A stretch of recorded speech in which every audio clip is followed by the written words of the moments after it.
अजीज़ान गिरामी वक़ार, क़ुरबानी की हिकमतें क्या हैं और हुज्जाजे किराम का ये मौसम जहाँ सारे ज़ायरीन हरम अब दो कपड़ों में मलबूस अरफात व मिना की तैयारियों में मसरूफ़ हैं।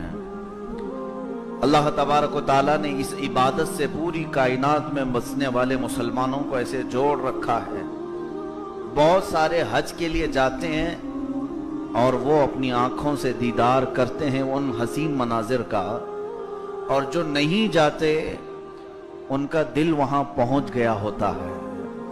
इन दिनों में वो मनाजिर उनकी आंखों में रक्स करते रहते हैं। बैठे बैठे कभी न कभी दिमाग में ये गूंज पड़ी जाती है, लब्बैक अल्लाहुम्मा लब्बैक। मैं यहाँ कुर्बानियों का जिक्र कर रहा हूं। पहले मैं ये अर्ज कर दूं, कुर्बानी किस लिए और असल कुर्बानी है क्या चीज। एक जानवर खरीदना, बकरा हो, बैल हो, ऊंट हो, या कोई जिसकी शरीयत ने हुक्म दी है, इन जानवरों को लाना अपने पैसों से और उसको कुर्बान कर देना और उसके गोश्त को बांट देना, खुद खा लेना, रिश्तेदारों में तकसीम करना, इसी का माना कुर्बानी। हम इस जाहिरी मायने तक ही महदूद है। दर हकीकत ये कुर्बानी हमें एक बहुत बड़ा दर्स देती है, बहुत बड़ी हमें इबरत सिखाती है। कुर्बानी जान देने को कहते हैं, निसार होने को कहते हैं।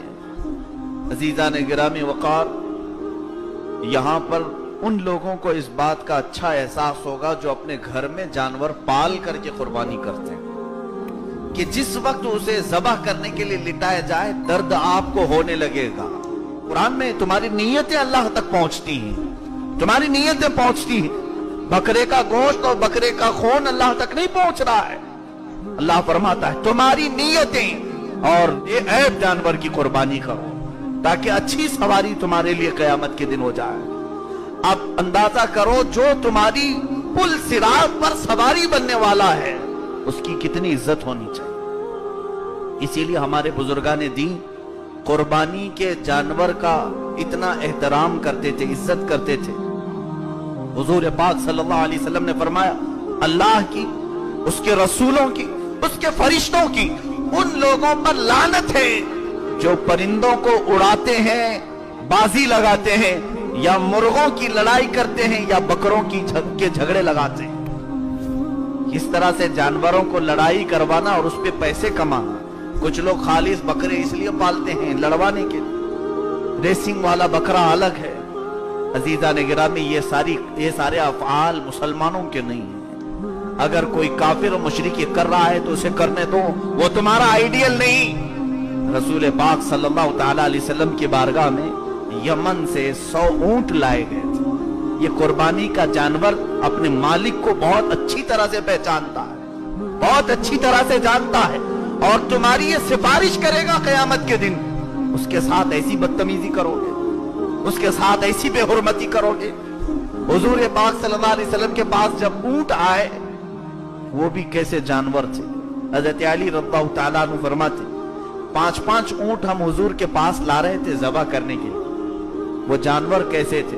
हम तो जानवर को बेअक्ल समझते हैं, लेकिन वो जब जानवर 5 आते तो वो ऊंटों में आपस में लड़ाई हो जाती। कोई ऊंट धक्का देकर दूसरे ऊंट को पीछे करता, वो ऊंट धक्का देकर इसे पीछे करता। वजह क्या थी? हर ऊंट पहले हुजूर के हाथ से ज़बह होना चाहता था। रसूल करीम सल्लल्लाहु तआला अलैहि वसल्लम ने एक मर्तबा कुर्बानी फरमाई, 2 जानवर ज़बह फरमाए, चित कबरे बकरे, यानी जिसमें सफेदी और कालापन दोनों होता है, इसको चित कबरा कहते हैं।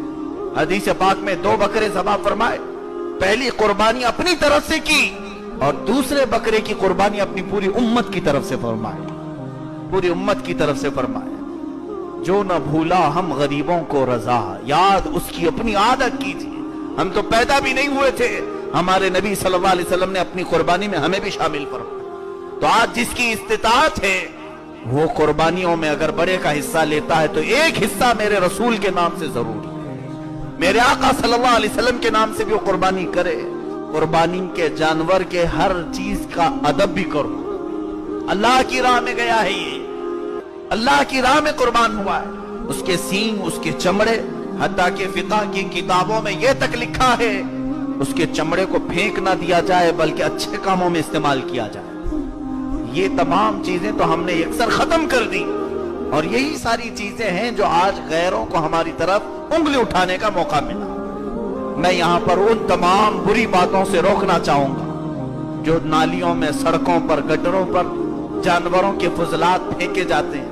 اس کے لیے اگر میونسپلٹی انتظام کرتی ہے تو اس کا آپ بھرپور استعمال کریں اور ان کے چمڑوں کا بھی ادب کریں، سینگ اور کھر کو بھی گٹر نالیوں میں نہ پھینکیں، بلکہ اس کو اگر میونسپلٹی کی گاڑی لے جا کر کسی جگہ ڈمپ کرتی ہے تو ٹھیک ہے، اور دفن کرنے کی ہمارے ہاں اگر جگہ نہیں ہے تو ہم اس حالت میں مجبور ہیں ڈال دیں۔ یہ تمام آداب جب تک قربانی کے ہمارے اندر نہ آئیں گے، قربانی کے فائدے ہمیں نہیں ملیں گے، قربانی کی جو برکتیں ہیں وہ نہیں ملیں گی۔ ساتھ ہی آخری باتوں میں یہ بھی عرض کروں گا، قربانی کا گوشت یقیناً ہم سب بڑے شوق سے کھاتے ہیں، لیکن اس میں سب سے پہلا حصہ ان غربا اور مساکین کا، اور کسی غریب کو گوشت نہیں پہنچا تو سارے لوگوں کی قربانی مشکوک ہو جائے گی، معلق ہو جائے گی۔ ایک بیوہ یا ایک یتیم گوشت لینے سے رہ گیا اور اس کے دل سے دکھ بھری آواز رب تک پہنچ گئی تو ساروں کی قربانی بیچ میں لٹکا دی جائے۔